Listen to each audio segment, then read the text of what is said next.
Hello అండి, welcome back to my channel. నేను మీ లావణ్య. ఈరోజు వీడియోలో కుక్కర్లో చికెన్ బిర్యానీ ఎలా తయారు చేసుకోవాలో చూపిస్తాను. ముందుగా కుక్కర్ పెట్టుకొని స్టవ్ ఆన్ చేసుకొని అందులో 1 టేబుల్ స్పూన్ గీ, 2 టేబుల్ స్పూన్స్ ఆయిల్ అలా వేసుకొని బిర్యానీకి సంబంధించిన హోల్ మసాలాస్ ఉంటాయి కదా, అవి వేసేసుకోవాలి. తర్వాత అవి ఫ్రై అయిన తర్వాత సన్నగా కట్ చేసుకున్న ఆనియన్స్, పచ్చిమిర్చి వేసుకొని అవి కూడా బాగా ఫ్రై చేసుకోవాలి. అవి వేగేలోపు మనం ఒక చిన్న టమాటాని కూడా కట్ చేసేసుకొని అందులో వేసుకొని ఫ్రై చేసుకోవాలి. తర్వాత 1 స్పూన్ అల్లం వెల్లుల్లి పేస్ట్ కూడా వేసుకొని పచ్చివాసన పోయేంత వరకు ఫ్రై చేసుకోవాలి.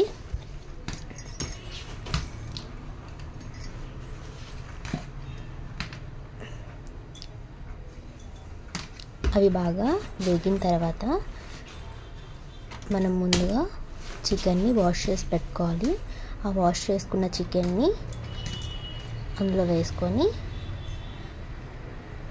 అది కూడా కొద్దిగా మగ్గించుకోవాలండి. ఆ చికెన్ నుంచి వాటర్ వస్తుంది కదా, ఆ వాటర్ అంతా పోయేలాగా ఉడికించుకోవాలి. అందులోనే కొంచెం కారం, గరం మసాలా పౌడర్ వేసేసుకొని బాగా మగ్గించుకోవాలి. ఆ వాటర్ అంతా పోయేలాగా ఉడికించుకోవాలి ఆ చికెన్ని.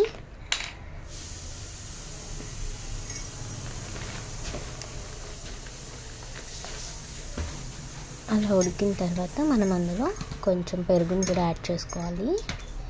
పెరుగుని యాడ్ చేసేసుకొని బాగా కలుపుకోవాలి.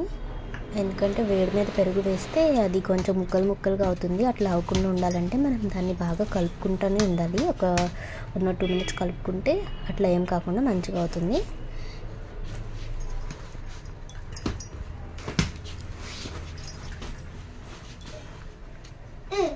చాలా సింపుల్గా చేసేసుకోవచ్చండి కుక్కర్లో ఈ చికెన్ బిర్యానీని.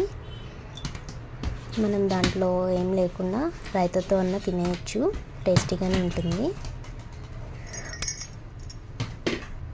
చూపిస్తాను కదా. అట్లా మొత్తం కర్రీ దగ్గరికి అయిపోయినాక ఒక గుప్పెడు పుదీనా, కొత్తిమీర మనం అందులో వేసేసుకొని బాగా ఫ్రై చేయాలి వాటిని కూడా.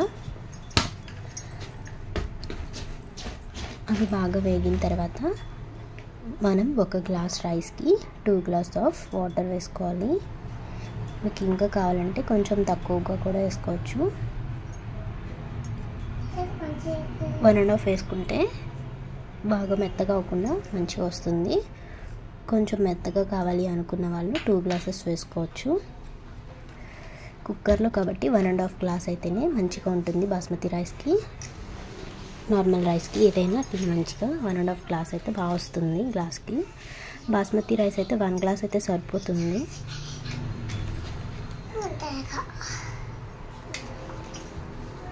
అట్లా వేసుకొని ఆ వాటర్ బాగా హీట్ అవ్వకముందే కొంచెం నిమ్మకాయ అయితే వేసుకున్నాను.